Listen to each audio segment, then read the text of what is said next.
નમસ્કાર દર્શક મિત્રો, હું છું પરેશ ચૌહાણ. સૌરાષ્ટ્ર સમ્રાટ ન્યૂઝ ચેનલમાં આપનું હાર્દિક સ્વાગત છે. ધારી વન વિભાગ દ્વારા વન્ય પ્રાણીથી થતા હુમલા અટકાવવા માટે જનજાગૃતિ કાર્યક્રમનું આયોજન હાથ ધરવામાં આવ્યું. ધારી તાલુકાના ગીરની નજીક આવેલા ગામડાઓમાં જનજાગૃતિ કાર્યક્રમનું આયોજન રેન્જ ફોરેસ્ટ ઓફિસર જ્યોતિબેન વાંઝાની આગેવાની હેઠળ ધારી તાલુકાના ગરમલી ખાતે આ કાર્યક્રમનું આયોજન હાથ ધરવામાં આવ્યું હતું.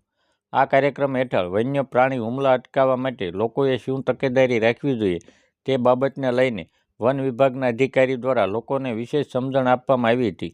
હાલ વન્ય પ્રાણીના હુમલાઓ વધી રહ્યા છે, ત્યારે લોકોએ પણ ખાસ કરીને તકેદારી રાખવાની જરૂર છે, જેવી બાબતો પર વિશેષ ચર્ચા હાથ ધરવામાં આવી હતી. Bureau report Farooq Bilakhia, Amreli.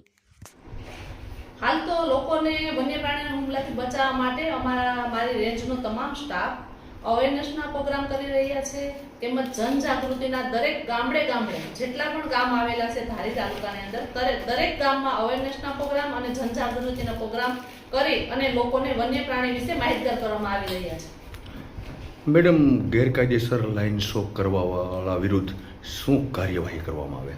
ગેરકાયદેસર લાઇન શો હાલ તો અત્યારે કોઈ એવું ધ્યાન ઉપર નથી, પરંતુ જો કોઈ કરે તો મારી ખુલ્લી ચેતવણી છે કે લાઇન શો કરશે તો એને છોડવામાં નહીં આવે અને લાઇન શો કરનારને અમે કાયદેસરની કાર્યવાહી કરશું. તેથી ગામ લોકો તેમજ સરપંચોને પણ મારી અપીલ છે કે જ્યારે પણ આવા લોકો કોઈ ધ્યાન ઉપર આવે તો તરત અમારું ધ્યાન દોરવું, જેથી અમે તેમના ઉપર કાયદેસરની કાર્યવાહી કરી અને લોકો ઉપર જે એટેક થાય છે એનાથી બચી શકે.